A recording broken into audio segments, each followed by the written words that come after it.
Last వీడియోలో car start చేస్తా ఉంటే కార్ స్టార్ట్ కావడం లేదనే చెప్పాను. సో, దానికి రీజన్ వచ్చేసరికి ఈ వీడియోలో అయితే ఎక్స్‌ప్లెయిన్ చేస్తాను. యాక్చువల్లీ నేనైతే కాల్ చేశాననమాట. ఈ లెక్సస్‌కి సంబంధించిన కస్టమర్ కేర్‌కి ఫోన్ చేస్తే వాళ్ళు ఈ మనిషినైతే పంపించారనమాట.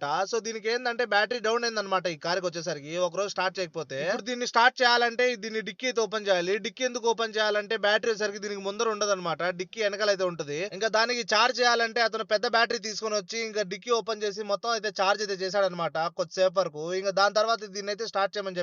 బండేమో స్టార్ట్ అయిపోయింది. ఇలాగే ఒక గంట సేపు అయితే స్టార్ట్ అయితే ఇస్తా ఉండు. బ్యాటరీ అయితే చార్జ్ అవుతదనే చెప్పాడు. నేనైతే ఒక గంట వరకు దీంట్లోనైతే కూర్చున్నాను. ఎందుకు బయటకి వెళ్ళడం చల్లగా ఏసీ యేసుకొని.